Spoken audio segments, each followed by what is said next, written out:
Assalamualaikum warahmatullahi wabarakatuh.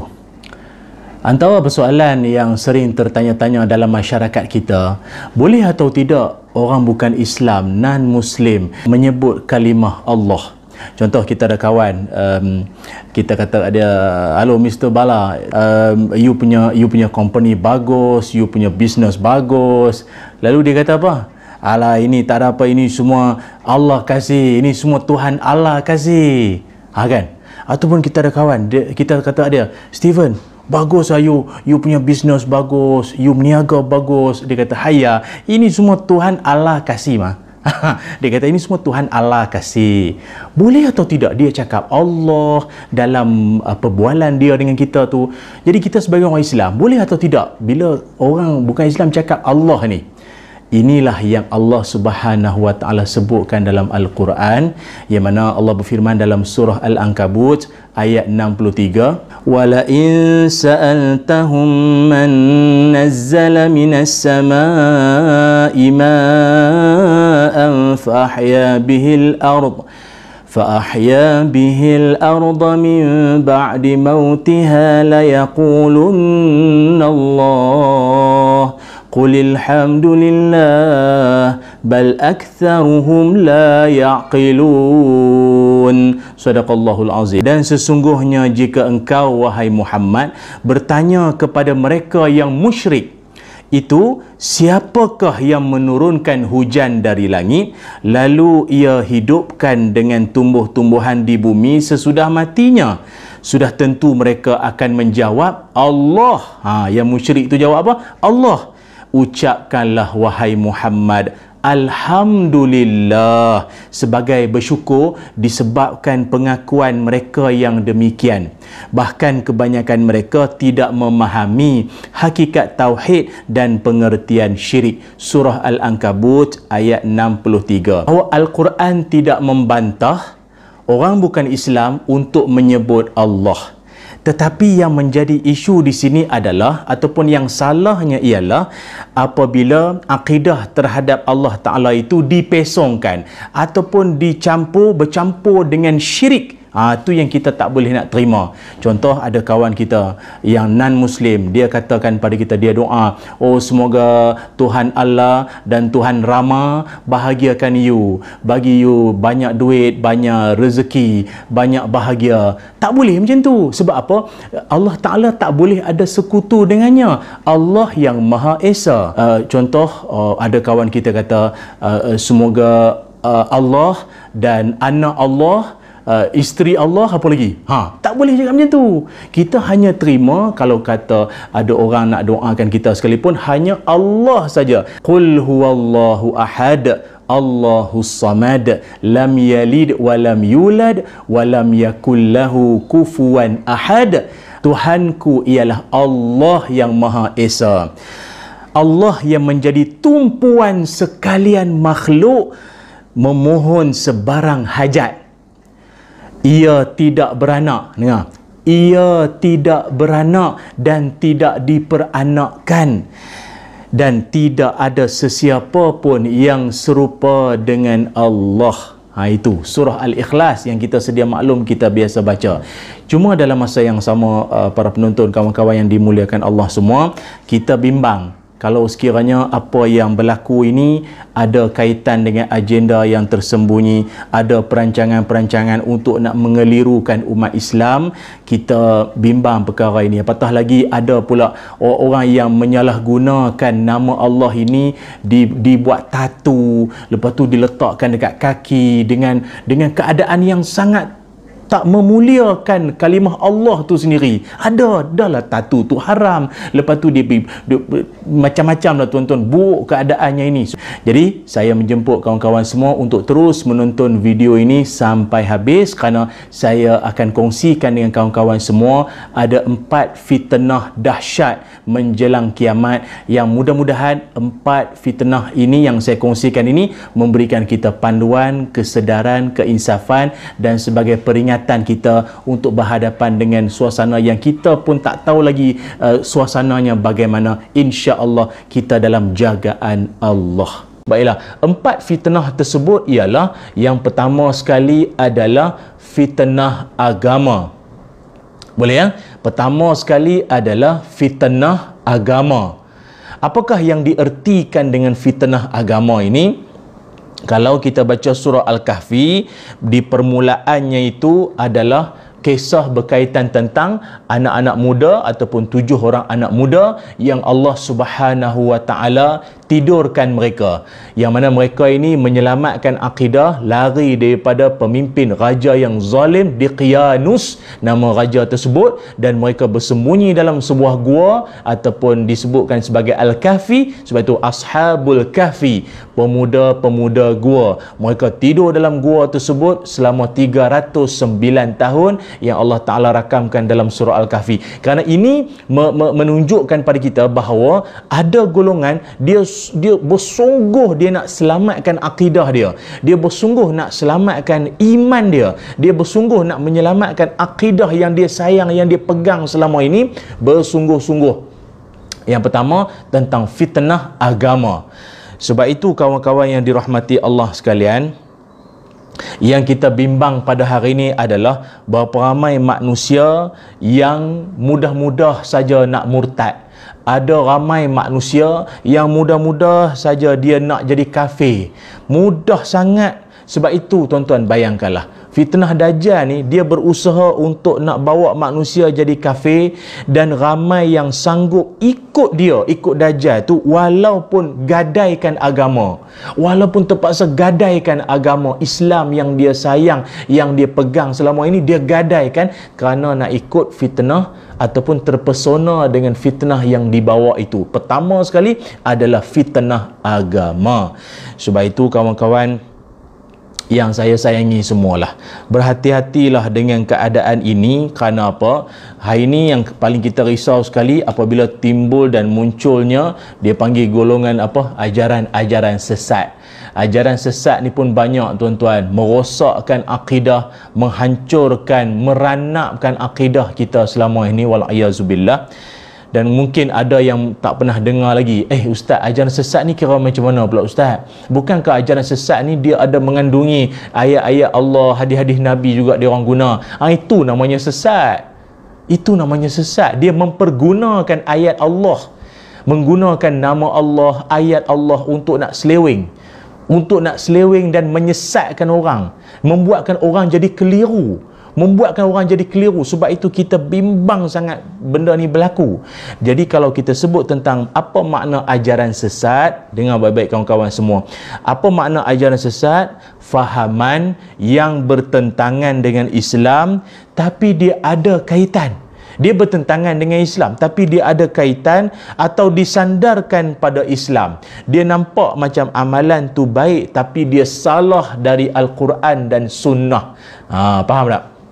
Sebab tu kadang kalau kita tengok, ada orang tanya, macam mana lah ustaz boleh jadinya banyak ajaran sesat, ramai orang pakai cari Tuhan lain dah selain Allah, ramai yang bertuhankan makhluk, bukannya bertuhankan Allah Subhanahu wa taala lagi dah. Tuan-tuan, inilah yang Nabi Muhammad sallallahu alaihi wasallam, baginda Nabi menyebutkan, inna min asyratis saati an yurfa'al ilm wa yathbutal jahlu.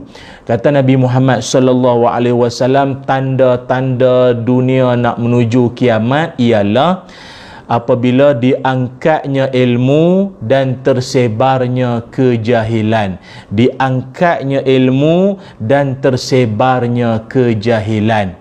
Diangkatnya ilmu dan tersebarnya kejahilan. Diangkatnya ilmu, saya kira para penonton dah pernah dengar dah. Saya pun pernah kongsikan dah sebelum ini, cuma saya sebut sekali lalu saja. Diangkatnya ilmu ini maknanya Allah mematikan para alim ulama. Allah mematikan para alim ulama seorang demi seorang demi seorang demi seorang, generasi demi generasi itu, seorang demi seorang ulama meninggalkan kita. Itu tanda nak kiamat. Dan kejahilan itu pun berleluasa, kejahilan melanda. Berapa ramai mufti-mufti jalanan semua pakat nak bercakap soal hukum, padahal tak ada ilmu pun. Ini banyak menyebabkan berlakunya kesesatan dalam agama. Lalu macam mana kawan-kawan semua kita nak mengenal pasti ini ajaran sesat, yang ni benda tak betul punya? Apa dia punya cara untuk nak mengenal pasti ajaran sesat. Ada disebutkan beberapa ciri-ciri untuk nak mengenal pasti yang ini ajaran sesat, supaya jangan ada yang terjerat, tertipu, terpesona dengan ajaran sesat ni semua. Pertama sekali, sifatnya seolah-olah mempamerkan yang baik dan wara'. Sifatnya itu seolah-olah dia mempamerkan yang baik dan wara'. Ini biasa tuan-tuan. Kalau dulu anda masih ingat, Nabi Adam alaihissalam dan juga Siti Hawa pernah ditipu oleh iblis, yang mana iblis dia mengaku apa? Wa qasamahuma, aku bersumpah pada engkau wahai Adam dan juga Hawa, inni laminan nasihin, aku ini di kalangan orang-orang yang memberi nasihat, ataupun aku ni di kalangan penasihat, aku nak nasihatkan kau. Nampak? Dia datang dengan watak yang konon-konon baik, konon alim, konon nak menolong kita, padahal niat dia jahat, buruk, busuk sekali, nak merosakkan masa depan manusia. Lagi apa? Tanda-tanda ciri-ciri ajaran sesat, menimbulkan keraguan dalam hal agama, ibadah. Tuan-tuan kalau duk sembang dengan dia, dia asyik duk mempetikai, mempersoal benda-benda yang mempersoal bab-bab yang tak perlu nak dipersoal, yang dah termaktub dalam Quran dan Sunnah, dah termaktub dah. Kau nak persoal apa lagi? Dan tu perintah Allah. Dia tanya, apa ni Ustaz, kenapa solat subuh mesti 2 rakaat? Kenapa tak 3, tak 4? La ilaha illallah, dah Allah Ta'ala Nabi ajar 2, kau rajin nak 4 pula. Tapi dia mempersoalkan benda tu. Dia tanya kenapa solat subuh 2 rakaat, kenapa zuhur 4 rakaat, kenapa orang perempuan kena pakai tudung ataupun kena menutup aurat, laki-laki pun kena tutup aurat. Buka aja lah, apa masalah? Ni semua ciptaan Tuhan. Dia mempetikai benda-benda yang telah pun, dan dia menimbulkan keraguan. Dia membuatkan kita ni jadi kita rasa ragu-ragu dengan agama kita sendiri. Na'udzubillah. Dia membuatkan kita rasa ragu-ragu dengan agama kita sendiri. Tu. Lagi apa? Dan dia juga akan berbaik-baik dengan mangsa untuk mendapatkan kepercayaan. Mangsa tu, orang yang dia nak tipu tu mungkin dalam kesusahan, down, musim Covid pula tak boleh nak berniaga, untung tak banyak, lalu dia seolah-olah nak membantu, konon-konon macam nak menolong, nak membantu, tapi dengan niat yang jahat, nak memesongkan dan nak merosakkan akidah mangsanya itu, ya. Lagi apa? Dia akan berhujah dengan menggunakan nas-nas Al-Quran, ayat-ayat Quran, untuk nak meyakinkan orang ramai. Sebab itu kawan-kawan semua, berhati-hatilah dalam nak mencari guru. Kita ni dalam nak menuntut ilmu kena hati-hati. Ya, betul. nak berguru, nak menuntut ilmu ni kena ada guru yang benar-benar bersifat mursyid, guru yang betul nak membimbing kita dengan hatinya yang ikhlas. Bimbang tuan-tuan, dia sebenarnya dia berniat jahat. Itu yang Nabi Muhammad sallallahu alaihi wasallam, daripada Abu Zar Al-Ghifari radhiyallahu an, bahawa baginda Nabi pernah bersabda, ghairud dajjali akhwafu ala ummati minad dajjal. Apa maknanya? Kata Nabi, aku lebih takut umatku bertemu dengan golongan selain Dajjal daripada Dajjal yang sebenar. Maknanya Dajjal ni pun dah dahsyat dah, tapi Nabi kata aku bimbang umat aku bertemu dengan, maknanya ada yang satu yang lagi dahsyat daripada Dajjal ni. Dajjal dahsyat dah, ada lagi dahsyat tu. Tuan-tuan bayangkanlah, Nabi Muhammad sallallahu alaihi wasallam menyebutkan, falamma khashitu an yadkhula qultu ya Rasulullah ayu syai'in akhwafu ala ummatika minad dajjal. Lalu Abu Zar Al-Ghifari pun bertanya, ya Rasulullah, apakah yang kau lebih takut ke atas umatmu daripada Dajjal? Apa yang kau lebih takutkan ya Rasul, lebih daripada dahsyat, lebih daripada Dajjal tu? Apa yang kau lebih takutkan ya Rasul? Dengar baik-baik jawab Nabi Muhammad sallallahu alaihi wasallam. Kata Nabi, al-a'immatal mudillin, iaitu para imam yang menyesatkan, para imam yang menyesatkan maupun guru-guru yang menyesatkan. Anak murid semua harapkan dia nak ilmu yang tulus, yang benar, ilmu yang sahih, yang hak daripada dia, dak diseleweng habis.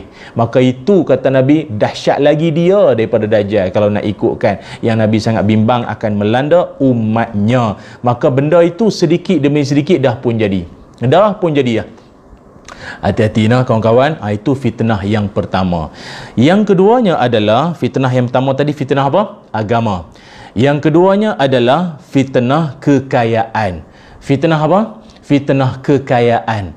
Fitnah kekayaan ini kalau tuan-tuan tengok dalam Al-Quran sendiri, pada surah Al-Kahfi, ia berkaitan tentang kisah pemilik dua kebun. Kisah pemilik dua kebun yang Allah Ta'ala rakamkan dalam Quran. Dalam surah Al-Kahfi Allah berfirman, A'udzubillahi minasyaitonirrajim.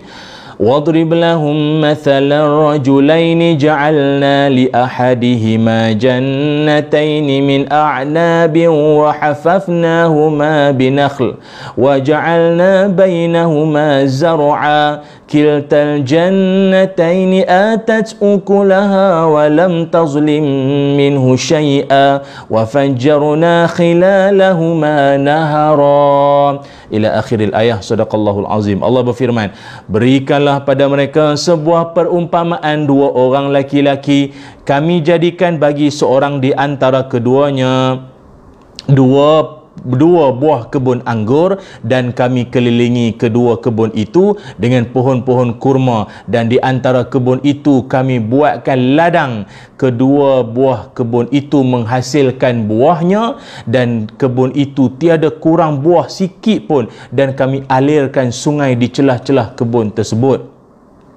Namun, tengok, ini cerita pasal orang yang Allah bagi pada mereka kenikmatan berupa harta kekayaan. Ada kebun kurma yang subur, kemudian ada di antara dua itu, salah seorangnya itu, dia ni seolah dia macam dia menganggap bahawa segala kekayaan aku punya kebun ni semua akan berkekalan selama-lamanya, tak ada akan rosak ni semua. Maka sahabat seorang lagi bagi tazkirah, peringat bahawa segala yang ada ini semua Allah yang punya, ini semua tidak akan kekal lama. Itu mengajar bahawa apa? Antara fitnah dahsyat yang kedua yang saya sebut tadi, fitnah apa? Fitnah kekayaan. Dalam dunia ni tuan-tuan, berapa ramai manusia yang tertipu dengan fitnah harta, yang tertipu dengan fitnah apa? Yang tertipu dengan fitnah harta. Kita dalam hidup, Islam tidak melarang kita daripada nak mencari harta. Silakan. Malah dalam surah Al-Jumu'ah, Allah Ta'ala siap suruh kita pergi cari kurnia dia. Fa idza qudiyatis salatu fantashiru fil ardi wabtaghu min fadlillah. Apabila kamu selesai sembahyang Jumaat, bertebaranlah kamu atas muka bumi ini mencari kurnia Allah. Mencari kurnia Allah Ta'ala. Silakan pergi cari. Tapi masalahnya kau jangan sampai terpesona, tertipu, terjerat, terperangkap dalam fitnah harta. Kerana kita dalam hidup ni ada dua ibadah, kalau tak ada harta memang payah nak buat. Apa dia? Pertama, ibadah haji ataupun umrah. Kedua, ibadah zakat atau sedekah. Tuan-tuan, kalau tak ada duit macam mana nak buat? Macam mana nak buat? Tuan-tuan bayar zakat pakai apa? Kan? Sebab tu kita nak pergi umrah, pergi haji, pakai apa? Takkan berenang pula, berenang laut pula kan? Mesti pakai duit, fulus, pakai duit. Maka duit ni penting dalam kehidupan kita. Tetapi jangan sampai harta tersebut dia menyesatkan kita dan menjauhkan kita daripada Allah Subhanahu wa Ta'ala. Malah dalam Quran sendiri Allah Ta'ala banyak menyebutkan tentang orang yang ada harta tapi dia sengaja tak nak infakkan ke jalan Allah Ta'ala ini dengan macam-macam ancaman. Malah ada ganjaran kalau orang tu ada harta, dia infak ke jalan Allah. Sebagai contoh, Allah Ta'ala firmankan, siapa yang infak ke jalan Allah, Allah pasti balas. Surah Sabah ayat 39. Kalau dalam harta kita itu ada hak orang lain, dalam harta kita ada hak orang lain, ada portion untuk orang lain. Allah sebut dalam surah Az-Zariyat ayat 19. Ataupun Allah sebutkan lagi berkaitan tentang orang yang sengaja tak nak bayar zakat ni, nanti di akhirat nanti semua hartanya dileburkan, digantung pada dia, dan macam-macam lah siksaan yang akan bakal diterima orang yang terpesona dengan harta, akhirnya dia tak mengeluarkan hartanya ke jalan Allah Subhanahu Wa Taala. Tu yang kedua, fitnah kekayaan. Ingat tuan-tuan ya, dalam Islam kaya tidak salah, tetapi yang salahnya apabila kita tertipu dengan kekayaan tersebut. Apa kata Nabi Muhammad sallallahu alaihi wasallam? Nabi berpesan, ni'mal mal lirrajulis salih. Sebaik-baik harta itu adalah harta yang berada pada tangan orang soleh. Maknanya orang soleh, kalau di tangan dia ada harta, dia akan membawa hartanya itu ke jalan kesolehan. Yang keempat, fitnah kekuasaan. Allah Ta'ala memaparkan pada kita Zulkarnain memiliki suatu sifat yang sangat mulia, keikhlasan hati dalam memimpin. Ini yang kita nak. Ni yang kita nak. Kita paling bimbang sekali apabila menjelang kiamat, fitnah kekuasaan ini, iaitu apabila ramai di kalangan pemimpin-pemimpin menyalahgunakan kuasa, akhirnya menyeleweng duit rakyat, akhirnya menipu rakyat, ataupun orang yang dipimpin, akhirnya dia mengkhianati amanah rakyat semua. Ni yang paling kita takut. Wal-iazubillah. Ni yang paling kita takut.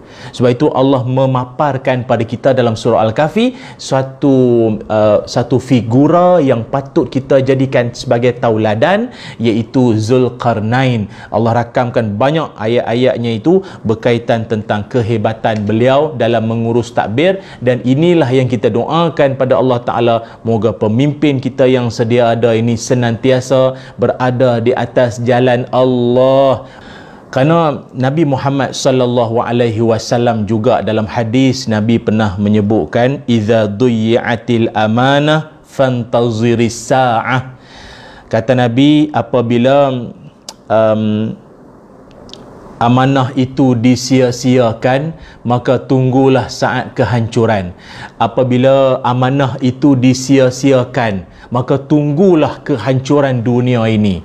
Apa makna amanah itu disia-siakan? Kata Nabi Muhammad sallallahu alaihi wasallam, idza usnidal amru ila ghaira ahlihi fantaziris sa'ah.